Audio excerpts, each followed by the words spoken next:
তাই একদিন পাটে ঘুমাবেন, প্রতি পাটে ওই বসলেই ওই একই অবস্থা আসবে। মানুষ অভ্যাসের দাস।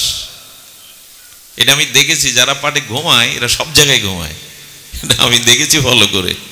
এটা উচিত নয়। নিদ্রা জয় করাও একটা সাধনা। দেখুন, আমাদের বিজয় কৃষ্ণ গোস্বামী ছিলেন, উনি ঘুমাতেন না, নিদ্রা জয়ী মহাপুরুষ। অর্জুনও খুব কম ঘুমাতেন, এই জন্য গুড়াকেশ বলে ডাকতেন ভগবান। সেটা হলো ভগবানের কাছে নিজের কোনো সাংসারিক চাওয়া পাওয়া এটা নিয়ে যাবেন না, হাজির হবেন না।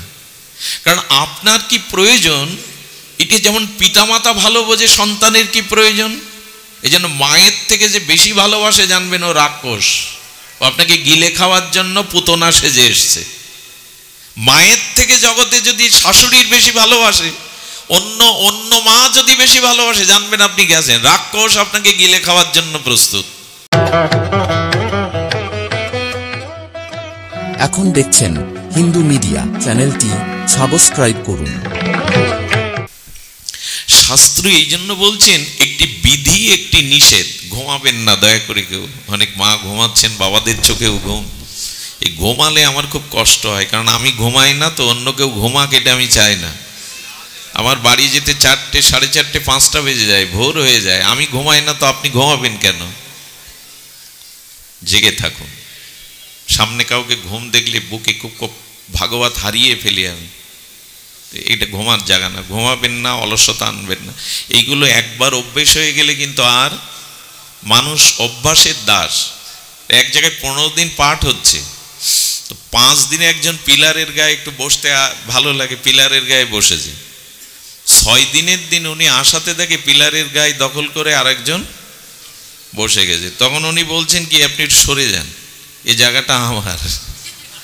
5 দিন ধরে তো আমি বসছি, এই জায়গাটা একটু সরে যান। ওই যে 5 দিন বসেছে মানে অভ্যাসে ওই জায়গাটা নিজের করে ফেলেছে। কারণ একদিন পাটে ঘুমাবেন, প্রতি পাটে ওই বসলেই ওই একই অবস্থা আসবে। মানুষ অভ্যাসের দাস। এটা আমি দেখেছি, যারা পাটে ঘুমায় এরা সব জায়গায় ঘুমায়, এটা আমি দেখেছি ফলো করে। এটা উচিত নয়। নিদ্রা জয় করাও একটা সাধনা।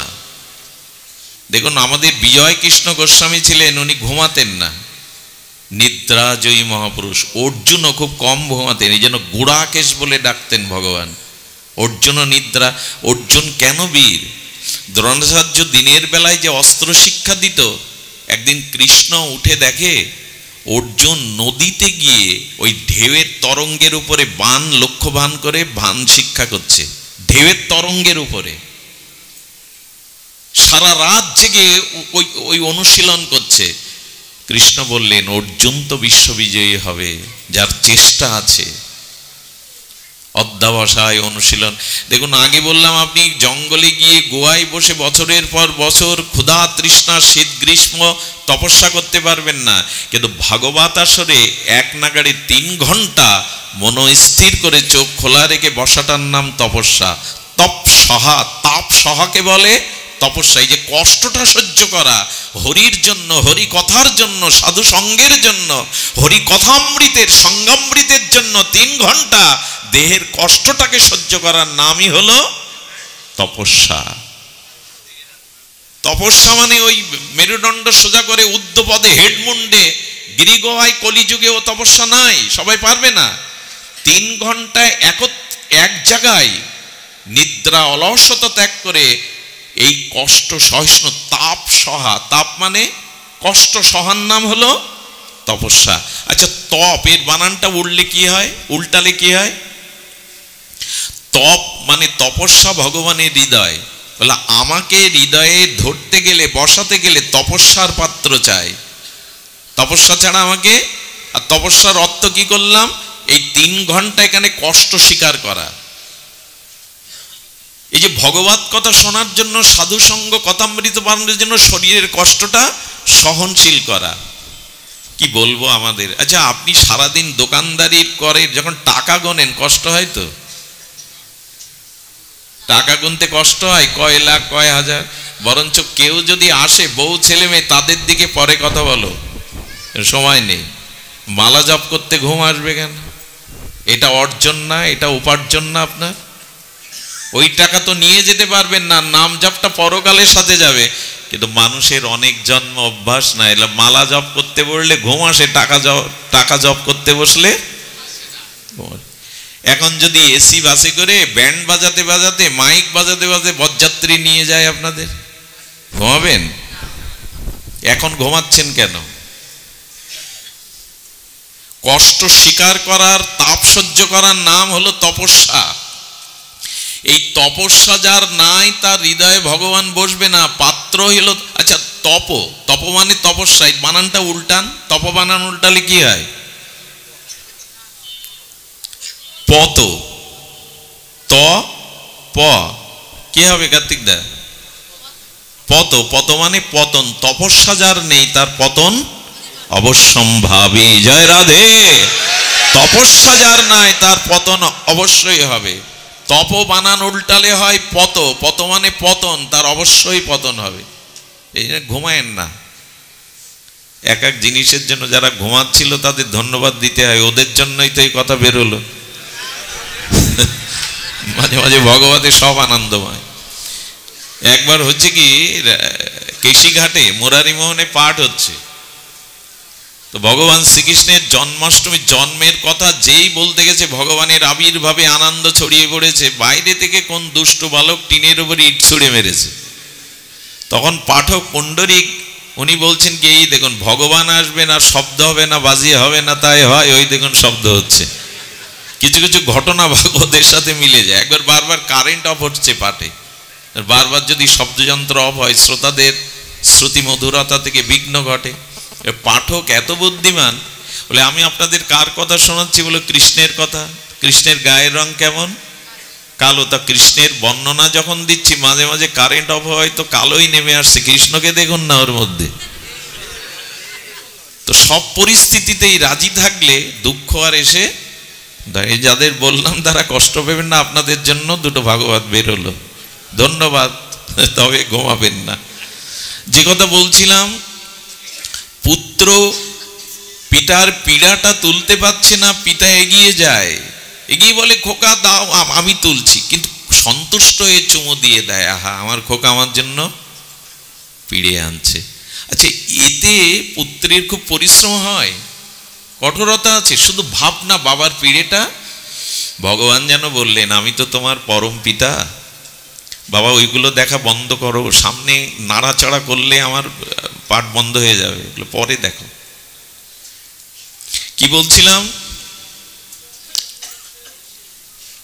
ভগবান বলছেন, তোমার জগতের পিতার থেকে কোটি গুণ স্নেহ, কোটি গুণ করুণা তোমার প্রতি আমার।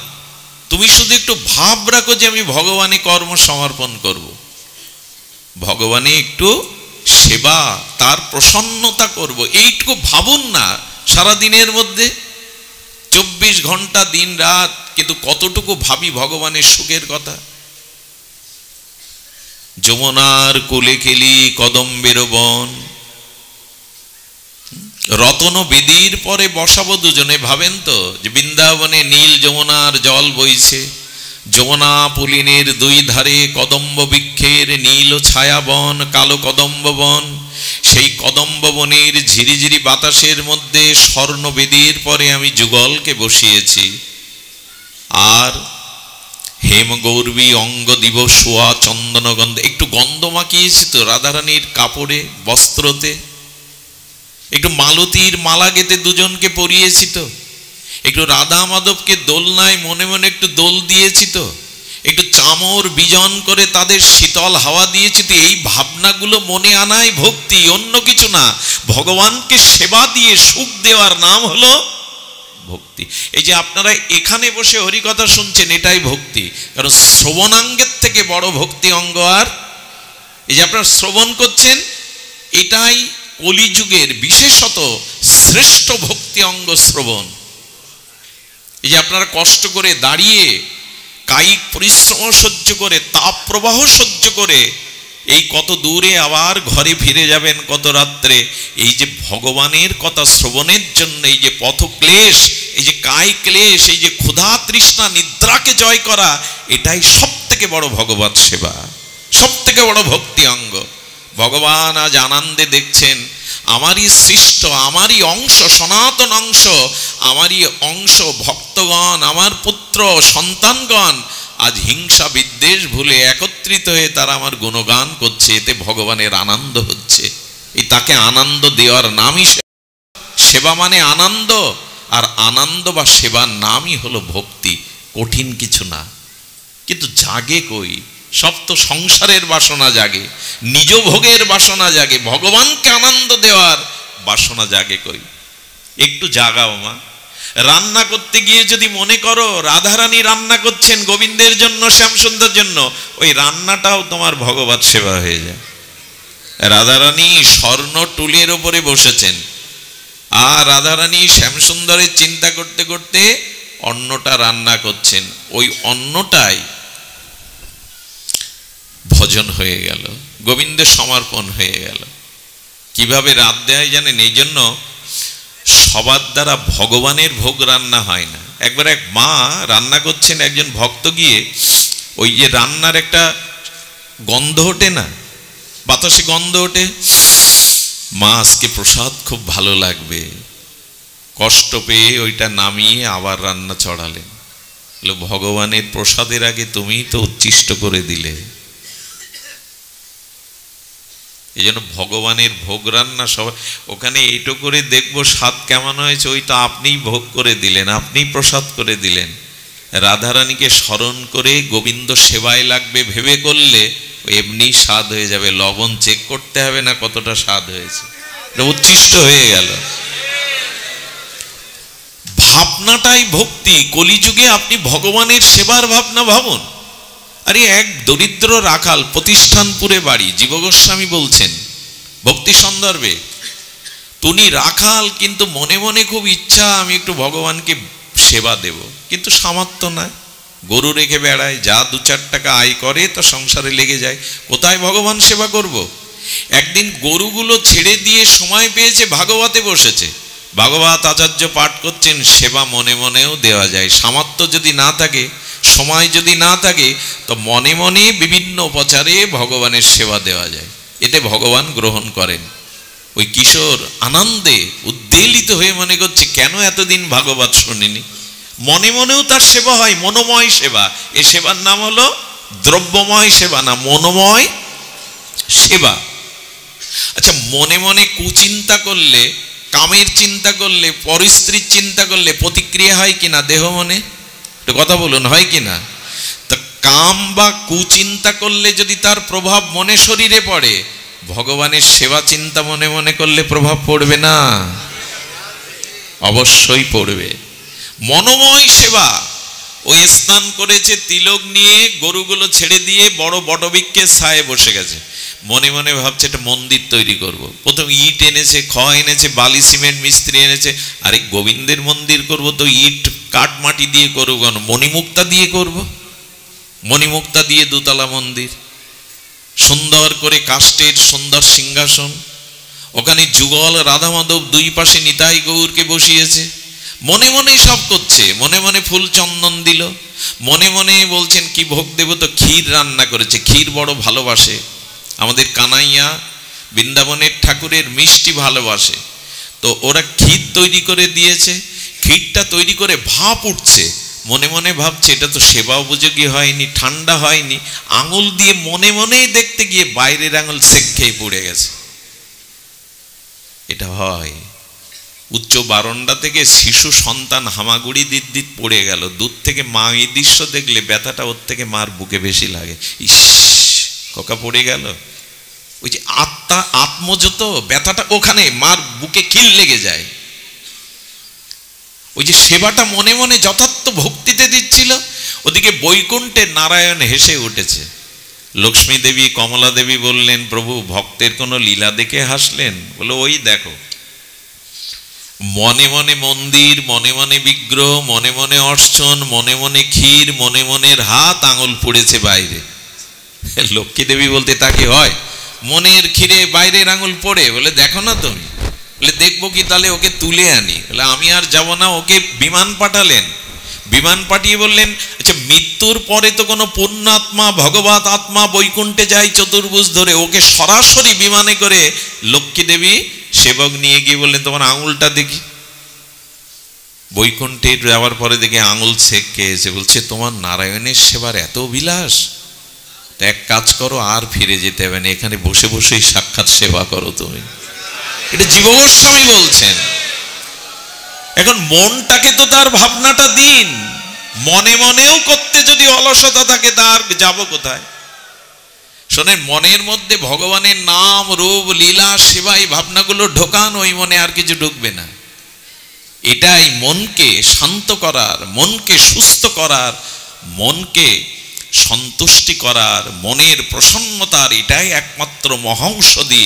ভগবানের নাম রূপ লীলাকে মনে দিয়ে দিন, ওইখানে আর কিছু বসবে না।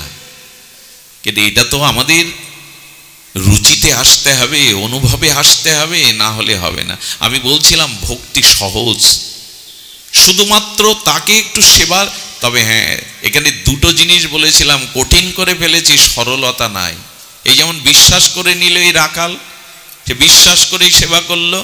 আরেকটি জিনিস হলো সরলতা যেমন চাই, আর ভগবানকে ভালোবাসতে গিয়ে নিজের কোনো সুখের চাওয়া পাওয়া যদি চেয়ে বসেন তাহলেও ভক্তি কঠিন হয়ে যাবে। এই কথাটি একটু মন দিন। আমি বারবার অনুরোধ, প্রতি পাঠে দেখবেন আমি একবার করে এই প্রসঙ্গটা আনি, প্রতি পাঠে। বলে কেন আনো? বলে বারবার শুনতে শুনতে বলতে বলতে যদি হৃদয়ে একটু দাগ কাটে, সেটা হলো ভগবানের কাছে নিজের কোনো সাংসারিক চাওয়া পাওয়া এটা নিয়ে যাবেন না, হাজির হবেন না। কারণ আপনার কি প্রয়োজন, এটা যেমন পিতামাতা ভালো বোঝে সন্তানের কি প্রয়োজন।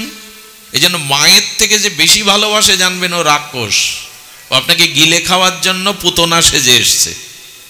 মায়ের থেকে জগতে যদি শাশুড়ির বেশি ভালোবাসে, অন্য মা যদি বেশি ভালোবাসে, জানবেন আপনি গেছেন, রাক্ষস আপনাকে গিলে খাওয়ার জন্য প্রস্তুত। সুধীজন, এই জন্য কলিযুগের উল্টো হয়ে গেছে। আমি দেখেছি জামাই ষষ্ঠী হয় না, জামাই ষষ্ঠীর দিন জামাই বন্ধু বান্ধব নিয়ে যায় কোন শাড়িটা পছন্দ, এরপর থালায় করে পান সুপারি দিয়ে পীড়ের উপরে বসিয়ে মাথায় করে দিয়ে তারপর ঘটা করে প্রণাম করে। নিজের গর্ভধারিণীকে এইভাবে আনুষ্ঠানিকভাবে প্রণাম করে না। এই জন্য আমাদের ভিতরে এই যে চাওয়া পাওয়া নিয়ে ভগবানের কাছে যাওয়া, এটাতে প্রেম ভক্তি হবে না। শ্রীকৃষ্ণ কি বলছেন? প্রভু কহে আমা ভজে মাগে বিষয় সুখ, চৈতন্য চরিতামৃতের পয়ার। এগুলো হৃদয়ে লিখে নিতে হবে। গোবিন্দ বলছেন, কৃষ্ণজি বলছেন, প্রভু কহে আমা ভজে, আমার ভজনা করছে, অথচ টাকা দাও, সুন্দরী রমণী দাও, মান সম্মান দাও, ছেলের চাকরি দাও, মেয়ের ভালো জামাই দাও, আমায় ভজছে অথচ বিষয় চাচ্ছে। প্রভু কহে আমা ভজে মাগে বিষয় সুখ, অমৃত ছাড়ি বিষ মাগে এত বড় মূর্খ। গোবিন্দ তাকে মূর্খ বলছেন। আচ্ছা, কখনো যদি প্রেসিডেন্ট বা দেশের প্রধানমন্ত্রী আপনার সাক্ষাৎকারের সুযোগ দেয়, তা আপনি গণভবনে গিয়ে বলবেন একটা লাউ দিন, গণভবনে ভালো লাউ ধরেছে? রাষ্ট্রপতি মহোদয়ের কাছে দেখা করতে গেলে লাউ কুমড়ো চাইতে হয়, রাজবাড়ি গেলে রাজধন চাইতে হয়, ভগবানের কাছে গিয়ে চাইতে হয় ন ধনং ন জনং ন সুন্দরিং কবিতাং বা জগদীশ কাময়ে মম জন্ম জন্মনীশ্বরে রাহিত কি ভক্তি তৈ। চৈতন্য মহাপ্রভু শ্রীকৃষ্ণ পরতত্ত্ব প্রেমাবতার অবতার শিরোমণি মহাপ্রভু আমাদের এই মন্ত্র শিখেছেন। হে মাধব, হে রাধারানী, আমি ধন চাই না, মান চাই না, সুন্দরী রমণী চাই না, কবিত্ব প্রতিভা যশ খ্যাতি চাই না, জন্মে জন্মে তোমার চরণে অহেতুকি ভক্তি দাও। হেতু নাই, তোমাকে ভালোবাসছি এর মাঝখানে কোনো হেতু যেন না এসে দাঁড়ায়, নিজের কোনো সুখ বাঞ্ছা যেন এসে না দাঁড়ায়। আজ যদি এই ব্যাসপীঠে বসে মনে করি আমাকে 30,000 টাকা দিতে হবে, কন্ট্যাক্ট করে আসি, এর নিচে দিলে হবে না, 1 ঘন্টার বেশি আলোচনা করতে পারবো না।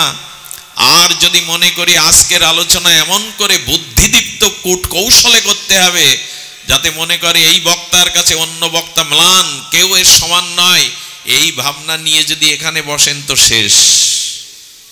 ভক্তি তো বনে মরুক, কার জন্মে কোথায় জায়গা হবে তার ঠিকানা পাবেন না। এই জন্য কোনো নিজের বাসনা, স্বার্থ বাসনা নিয়ে ভগবানের কাছে যেতে নেই। ওটা উপাসনা হয় না, ওটা ভজন হয় না, ওটা কামনায় হয়। উপাসনা শব্দের অর্থ হলো উপযুক্ত আসনা ইতি উপাসনা। উপাসনা মানে ভগবানের নিকটে মনে মনে গমন করা, তার চরণে নিজেকে বসা, তার নিকটে বসা, এর বলে উপাসনা। তো ভগবানের চরণে গিয়ে যদি ছেলের চাকরির চিন্তা করি, আমি কি ভগবানের চরণে আছি না ছেলের চাকরির মধ্যে আছি? তোমার পূজার ছলে তোমায় ভুলে থাকি। লোক দেখছে আমি ঠাকুর ঘরে পূজা করছি, গোবিন্দ বলছে এরা কপট, এরা ছল চাতুরি করে, যারা মন্দিরে দরজা দিয়ে ভগবানের ধ্যানের ভাবনা ভেবে বিষয় চিন্তা করে মনে মনে, এরা কপট। এই জন্য দয়া করে একটু প্রস্তুতি নিয়ে যান। প্রস্তুতিটাই প্রভু, নিজের কিছু চাই না, তুমি সুখী হও, তুমি আনন্দ পাও, আমাকে তোমার চরণের দাস করে নাও, যাতে তোমাকে সুখ দিতে পারি, সেবা দিতে পারি। এই কথাগুলো বললেই মনে আনন্দ হয়। আর যারা এই ভজন করে, গোবিন্দ তখন বললেন, প্রভু কয়ে আমা ভজে মাগে বিষয় সুখ, অমৃত ছাড়ি বিষ মাগে এত বড় মোর, আমি বিজ্ঞ তাহে বিষয় বিষ কেন দিব, সচরণামৃত দিয়া বিষয় ভোলাইব। গোবিন্দ বলছেন কামনা বাসনা নিয়ে আসলেও যদি শুদ্ধ হরিকথা, শুদ্ধ সাধুসঙ্গ পাও, তবে ধীরে ধীরে তোমার ওই কামনাকে আমি তাড়িয়ে দিয়ে বিতাড়িত করে ওখানে প্রেম ভক্তি দিয়ে দেব। প্রথম অবস্থায় কামনা বাসনা থাকবে, ও যতই আমি বলি আমাদের প্রথম অবস্থায় নিজের সুখ সুবিধা চাওয়া পাওয়া থাকবে, কিন্তু ধীরে ধীরে ধীরে ধীরে যখন বুঝতে শিখব, তখন ধীরে ধীরে যেন মন থেকে ওটা চলে যায়। তোমার সেবা ছাড়া, তোমার সুখ ছাড়া আমি অন্য কিছু চাই না। এই ভাবনাটার নাম ভক্তি। এটা কঠিন কিছু নয়, কঠিন আমরা করে নিয়েছি নিজ স্বার্থ, নিজ ভোগের জন্য। তুমি সুখী হও। গোপীদের রাস রজনীতে গোবিন্দ বলছেন, বলো গোপীগণ, ব্রজসুন্দরীগণ বলো তোমরা বর নাও, আমি বড় প্রসন্ন। ব্রজসুন্দরীগণ বলেছিলেন, বর যদি দিতে চাও, চাই না, তবে যদি দিতে চাও তো এই বর দাও, তুমি সুখী হও। আহা, কত ছোট কথা। তুমি বলি এটা তো আমার সুখের চাইলে, বলো তোমার সুখ ছাড়া, তোমার সেবা ছাড়া তো আমাদের স্বাতন্ত্র কোনো চাওয়া নেই। এই হলো গোপী। আরে গোপী রাত্রে যে ঘাসের অগ্র কোমল অংশটা গাবিমা খেয়ে ফেলেছে, আর ঘাসের নিচের অংশটা দেখবেন একটু সুসালো, সুসের মতো, ওইটা রাত্রে গোপী পরিষ্কার করতো কেটে কেটে। কোন পথটাই পরিষ্কার করতো? সারা বৃন্দাবন কি পরিষ্কার করতো না? যে পথ দিয়ে গোষ্ঠে গোবিন্দ পরদিন সকালে হেঁটে যাবে, ওই পথটাই ওই অগ্রভাগ গাবিমা খেয়ে নিলে শক্ত ঘাসের নিচের অংশটা গোপীরা তুলে ফেলতো, কেটে ফেলতো। গোপী রাত্র জেগে এটা করো কেন? লোক দেখে না, রাত্রের গভীর অন্ধকারে কেন করো? বলো কালকে তো আমাদের প্রাণনাথ এখানে চরণ বিন্যস্ত করতে করতে যাবে, যদি এই শক্ত ঘাসের উপরে গোবিন্দের কোমল চরণ পড়ে, তাহলে ব্যথাটা শুধু তার চরণে বাজবে না, আমাদের হৃদয়েও বাজবে। তো বলছেন গোবিন্দ চরণে ঘাস পুড়লে ব্যথা গোবিন্দ চরণে লাগবে, তোমাদের হৃদয় ছিদ্র হবে কেন? বলে আমাদের হৃদয়ে তার চরণ ছাড়া তো আর কিছু নেই, ওইখানেই তার চরণকে বসিয়েছি, ওইখানে ব্যথা লাগলে আমাদের হৃদয়ে আঘাতটা আসবে। এ কথা আমরা কল্পনা করতে পারবো? রুক্মিণী দেবী কুরুক্ষেত্রে বৃন্দাবন এবং মথুরা এবং বৃন্দাবন মিলনে রাধারানীকে একটু তপ্ত দুগ্ধ খাইয়েছিলেন। রাধারানীর সৌন্দর্য মাধুর্য দেখে রুক্মিণী দেবী দুধটা ঠান্ডা করতে পারেনি, গরম দুধ খাইয়ে দিয়েছেন। আর সন্ধ্যাবেলা রুক্মিণী দেবী তার প্রাণনাথ দ্বারকানাথের চরণ সেবা করতে গিয়ে দেখে গোবিন্দের লালিমা আর দিব্য চিহ্নিত এই কমল চরণ ফোসকা পড়ে গেছে। আরে প্রাণনাথ, প্রভু আপনার চরণে এভাবে কে তাপ দিল, ফোসকা উঠলো কি করে? বলে একটু আগে তো তুমিই পোড়ালে। বলে তার মানে? বলো রাধারানীকে যে তপ্ত দুগ্ধটা খেতে দিলে, ওই দুধটা শীতল ছিল না, তপ্ত ছিল। আর ঠাকুরানীর হৃদয়ে আমার চরণ ছাড়া অন্য কিছু নাই, তাই ওই তাপটা আমার চরণ পুড়িয়ে দিয়েছে। এগুলো আমাদের মাথায় ঢুকবে না সুধীবৃন্দ। এই জন্য কোনো সন্তান মারা গেলে অনেক মায়ের হার্ট ছিদ্র হয়ে যায়, শুনেছেন? হার্ট শোকে ছিদ্র হয়ে যায়। আত্মজত ওই নারী থেকেই, ওই গর্ভ থেকেই জন্ম দিয়েছে, তো এই জন্য হাট ছিদ্র হয়ে যায়। কোনো পিতা উপযুক্ত বয়স্ক সুসন্তান মারা গেলে পিতার স্মৃতিশক্তি লোপ পায়, ব্রেন অর্ধেক নষ্ট হয়ে যায়। শোকটা এমন লাগে তার স্মৃতিশক্তি পর্যন্ত নষ্ট হয়ে যায়। এটা তো পিতামাতা নরমা এই রক্তমাংসের শরীরে হয়, আর ভগবানের সাথে ভক্তের না জানি কি হয়। একজনের পায়ে ঘাসের আঘাত লাগলে আরেকজনের হৃদয় ছিদ্র হয়ে যায়, ব্যথা লাগে। একজনের দুধ খাওয়ালে আর একজনের পা পড়ে, কারণ ওই হৃদয়ে তার চরণ ছাড়া অন্য কিছু। এগুলো এই জন্য ভক্তি, আগেই বলেছি, ভক্তি অত্যন্ত সহজ সাধ্য। যদি কপটতা ত্যাগ করে আর নিজের সুখ ত্যাগ করে ভগবানকে আনন্দ দেওয়ার জন্য যেতে পারেন। সুধীবৃন্দ, আমি বলছিলাম একটু বিধি নিষেধ, বেশি সময় নেব না, একটু বিধি নিষেধ নিন। এই ভক্তি পথে একটু বিধি মানতে হবে। বিধি মানে নিয়ম, বিধি মানে আদর্শ, আর নিষেধ মানে বর্জনাত্মক, ত্যাগ করতে হবে। একটু আপনাদের অনুরোধ করছি, এই কটি একটু ত্যাগ করুন। ত্যাগ করলেই ভক্তি খুব সহজ হয়ে যাবে। ভগবানের পথ কঠিন না। তৎসং শ্লোবং পাঠ্য বললেন, বর্ণা এই তো অসত আলাপ। একটু ধ্যান দিন, খুব মার্মিক কথা। কশ্যপ মুনি অদিতিকে এই কথা বলছেন ভাগবতে। কে বলছেন? কশ্যপ মুনি। এই মহামুনি অদিতি মাকে বলছেন, কি বলছেন? বর্ণায় এ তো অসত আলাপা। যদি ভক্তি পেতে চাও, সহজ সরল শ্রী গোবিন্দের চরণে কৈকর্যময় কেবলা প্রীতি ভক্তি পেতে চাও, তাহলে বর্ণায় এ তো অসত আলাপাহা। চাকরি, ব্যবসা, কাজের মধ্যে যে কথাটুকু প্রয়োজন ওই কথাটুকুই বলতে হবে, বলো, কিন্তু অসৎ আলাপ করো না। আন কথা, এই নিষেধটুকু যদি মানতে পারেন, জীবনে অনেকটা এগিয়ে গেলেন, এ জন্মেই অনেক এগিয়ে গেলেন। চাকরি করুন, ব্যবসা করুন, প্রয়োজনে যে কথাগুলো বলতে হয় জীবন জীবিকার জন্য, ওটা বলুন, ওতে দোষ নেই। কিন্তু এর বাইরে কি বলছেন? বর্ণায় এই তো অসৎ আলাপং। অসৎ আলাপ অর্থাৎ পরনিন্দা, হ্যাঁ, পর স্ত্রীর কথা, পরের সংসারের কথা, এই সমালোচনাগুলো করে আমাদের লাভটা কি? কিন্তু এগুলোতেই এখন আমরা মেতে আছি।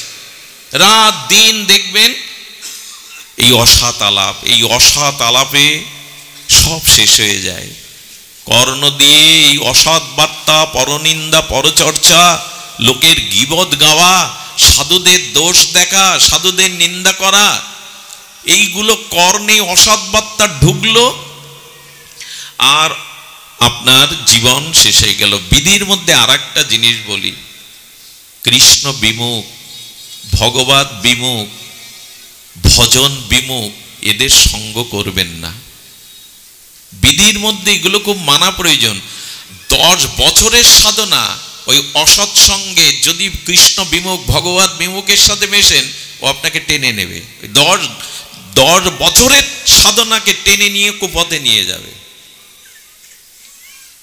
সুধীজন, জলকে নিচে নামানো খুব সহজ, ঢেলে দিন, কিন্তু উপরে তোলা মোটর লাগবে, যন্ত্র লাগবে, মিস্ত্রি লাগবে, পাইপ লাগবে, অনেক কঠিন। এই জন্য 10 বছর ধরে সৎ চিন্তা করছেন, একদিন এক অসৎ সঙ্গের পাল্লায় পড়ে, এই জন্য বললেন অসৎ লোক, ভগবত বিমুখ, এদের সঙ্গ পরিত্যাগ করুন। মাঝে মাঝে কিছু কথা লেখা থাকে ভালো, ট্রাকের পিছনে কি লেখা থাকে? 100 হাত। ওই লেখাটা আমাদের জীবনে অসৎ সঙ্গ থেকে যেন হয়, 100 হাত দূরে থাকুন। কৃষ্ণ বিমুখের সঙ্গ করবেন না। আমাদের শাস্ত্র বলে যে প্রভু হাতির পায়ে পিষ্ট করে মারো, আগুনে পুড়িয়ে মারো, তাতে আত্মার ক্ষতি হবে না, দেহের ক্ষতি হবে, কিন্তু অসৎ সঙ্গ দিও না, তাতে আত্মা নিম্নগতি হয়ে যাবে 84 লক্ষ জনিতে। এই জন্য দয়া করে, এগুলো হলো আমাদের নিষেধ, এগুলো করবেন না। আর কি বলছেন? আমরা ওই যেমন একাদশী করি, আর বলছেন ভোগাত উচ্চ অবজ তথা। এইটা একটু মানতে কষ্ট হবে, তবু ভক্তিপথে এইটা কাটা। এটা কি বলছেন এখানে? ভোগা উচ্চ অবাস তথা, অর্থাৎ উচ্চ ভোগ করতে যাবেন না। উচ্চ ভোগ মানে কি?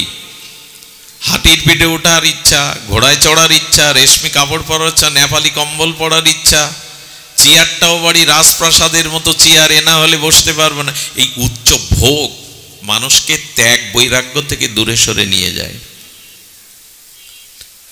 আপনারা জানেন মহাত্মা গান্ধী চরকা কাটায় ওই একটা থান পরেই সারা জীবন কাটিয়েছেন। বিতর্ক থাকতে পারে তাকে নিয়ে, কিন্তু বিশ্বের অন্যতম একজন তিনি প্রসিদ্ধ মানুষ। আমাদেরই জন্মস্থানে ওই জেলার মধ্যে একজন জন্মেছিলেন বিশ্বখ্যাত বিজ্ঞানী স্যার পিসি রায়, আচার্য প্রফুল্লচন্দ্র রায়। সারা বিশ্বের একজন বিখ্যাত এই বিজ্ঞানী স্যার পিসি রায় ওই চার হাতে একটা ধুতি, এই একটা থান আর গায়ে একটা থান পরতেন। বিদ্যাসাগর মহাশয় সারা জীবন তাই পড়েছেন। এরা নমস্য, এরা প্রণম্য। এই জন্য খুব উচ্চ ভোগের চিন্তা থাকলে হোটেলে যদি খেতে হয় শেরাটনে, বসতে যদি হয় বাড়িতে চেয়ারে, তো একবার ওই যে নবাব বাদশারা যে চেয়ার করতো ওতে বসতে হবে। এই যে রেশমি কাপড় পরতে হবে, নেপালি কম্বল ছাড়া আমি গায়ে, হ্যাঁ, যদি এরকম উচ্চ ভোগের চিন্তা থাকে, এই ভোগ আপনাকে ভক্তিপথ থেকে ভগবানের সুখদে দূরে সরিয়ে নিয়ে যাবে। আবার নিচ ভোগও ভালো না। উচ্চ ভোগও যেমন ভক্তির বাধা, নিচ ভোগও, আমি সাধারণ করেই বলছি, ভক্তিপথে যেতে বিধিনিষেধ, কি নিচ ভোগটাও ভালো না। নিচ ভোগের কথা বলতে ভালো লাগে না, এটা ইন্ডিয়াতে বেশি দেখি। এরকম দেয় খোরনে না কি বলে একে, খৈনি নাকি, এইসব ভোগও ভালো না।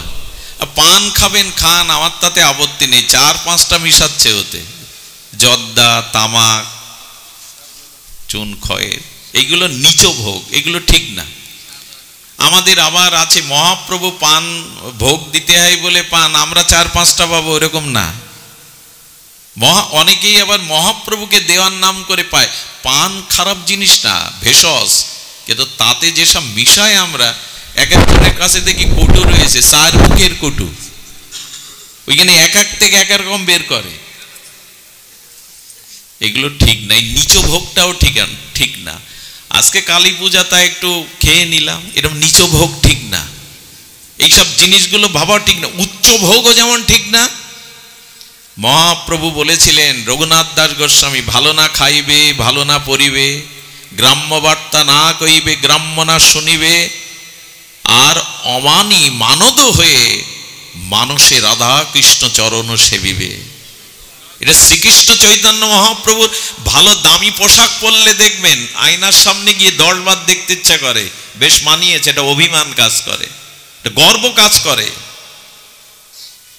বৃন্দাবনে যাদের চরণ রেণু পাওয়ার জন্য, একটু দর্শন পাওয়ার জন্য মানুষ ভগবানের কাছে প্রার্থনা করে, যেমন ওনার দর্শন পায়, তাদের দর্শন সহজে পাওয়া যায় না। বিনোদ বাবার ওখানে যাবেন বর্ষনায়, সকালে গেলে 11টা পর্যন্ত দরজার খিল বন্ধ, রাত 2টো থেকে বেলা 11টা পর্যন্ত ভজন করছেন, তারপরে একটু বেরোয়, তাও কথা বলবে না কারোর সাথে। আর বড় পণ্ডিতজি, শ্যামসুন্দর বড় পণ্ডিতজি প্রাতঃস্মরণীয়, তিনি তো জঙ্গলের মধ্যে লুকিয়ে গেছেন, আপনি গেলে দেখা করতে পারবেন না, দূর থেকে তাড়িয়ে দেবে। এদের দর্শন পাওয়াটাও মুশকিল। ওরা গিয়ে সৌভাগ্য হয়েছে এদের চরণে যাওয়ার, গিয়ে দেখি 25 টাকা দামের একটা চাদর গায়ে দিয়ে বা গামছা পরে বসে আছে। লক্ষ লক্ষ টাকাও তাদের উপঢৌকন দিতে গেলে ওদিকে ফিরেও তাকায় না, তাড়িয়ে দেয়। বৃন্দাবনের ভিক্ষার মাদুকরি 2টো রুটি খেয়ে বেঁচে আছে। এই কালকোলাহলের দিনে, এই ভোগবাদের দিনেও এখনো তারা আছে, এখনো তারা আছে। এই জন্য উচ্চ ভোগ আবার খুব নিম্নমানের ভোগ, এই দুটোই ভক্তির বাধা। নেশা কিছু থাকলে ছেড়ে দিন।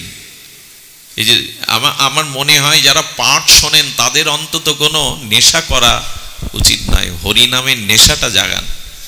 আর ছাড়া পড়ে মরুক। অনেকেই সিবিএ এখানেই বসে রস পান করে, এখানে ওই গাটিতে নিয়ে আসে, এখানে চিবায়, ওই রস পান করে, এই রসও পান করে। তো দয়া করে এইগুলো আমাদের একটু ত্যাগ করতে হবে। উচ্চা ভোগা উচ্চা অজ তথা, এই যে নিচ ভোগ উচ্চ ভোগ, এই দুটোই বাধা। আর কি বলেছেন, অদ্ভুত কথা বলেছেন, অহিংসা সম্ভূতানাম সর্বভূতানাম, অহিংসা সর্বভূতানাম। অহেতুক কারোর প্রতি, কোনো প্রাণীর প্রতি হিংসা করবেন না। অহেতুক, কারণ নেই। আমার থেকে সে ভালো আছে বলে, সুখে আছে বলে, টাকা পয়সা রোজগার করলে আমার হৃদয় জ্বলবে? অহিংসা সর্বভূতানাম। দেখুন মন্দিরে এখানে বসে আমরা কেউ হিংসা করছি না কারো উপরে। এখানে আমরা সবাই সাধু, সবাই সজ্জন, সবাই ভদ্র সুভদ্র। আপনার আমার ব্যবহারটা মন্দিরে বা ভাগবত আসরে না, বাইরে গিয়ে ব্যবহারে। কিছু অপরাধ নেবেন না। আমি একবার এক জায়গায় পাঠ করলাম, 2.5 ঘন্টা ধরে ভাগবত কথা বলার পরে সেই দিন বৃষ্টির কারণে আমি সেই গ্রাম থেকে যেতে পারিনি বাড়ি। তখন মোটরসাইকেলে যেতাম 20 বছর আগে।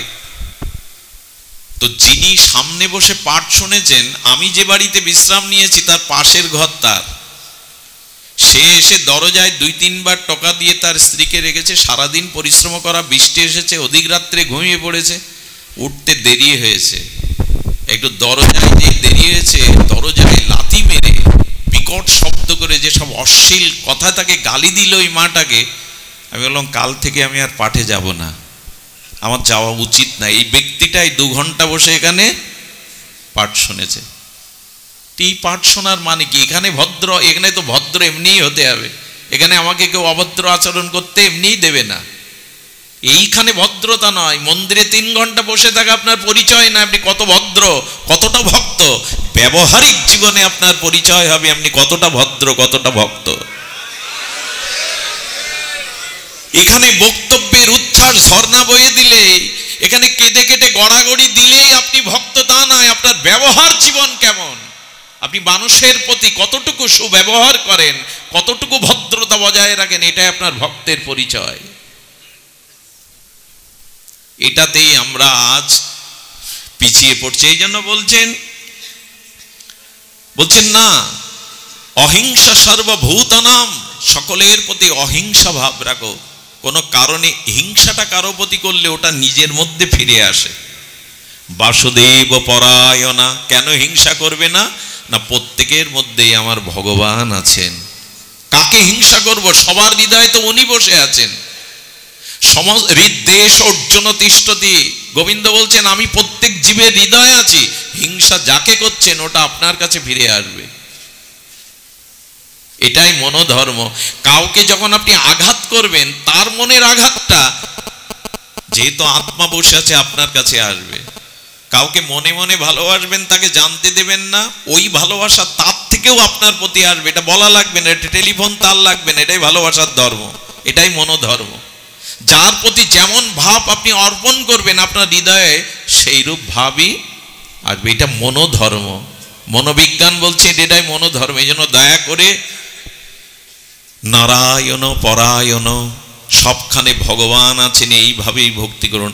আমি বলছিলাম ভক্তি সহজ। এই যে নিষেধগুলো যদি ত্যাগ করতে পারেন, ভক্তি সহজে। আচ্ছা সহজ কেন বলছি? ভক্তি লাভ করতে যা যা লাগে আপনার কোনোটাকে সঞ্চয় করতে হবে না, আপনার সৃষ্টি করতে হবে না, ওটাও ভগবান দিয়ে দিয়েছে। এই কথাটি একটু মন দিন। ভক্তির জন্য যা যা প্রয়োজন ওটা আপনার নিজের তৈরি করা, আপনার কোথা থেকে জোগাড় করা লাগবে না, সেটাও ভগবান দিয়ে দিয়েছেন। আচ্ছা হরিকথা শ্রবণ, এইটাই তো ভক্তি অঙ্গের শ্রেষ্ঠ। কানকে আপনি তৈরি করেছেন। এখন কানে যে শব্দটা যাচ্ছে, এটাও কি আপনার চেষ্টায় যাচ্ছে না? ঈশ্বর কানে শোনার ক্ষমতা দিয়েছেন, তাই এটা সহজ কিনা? ভগবানের কথা সাধু সঙ্গে শ্রবণ করার থেকে বড় ভক্তি আর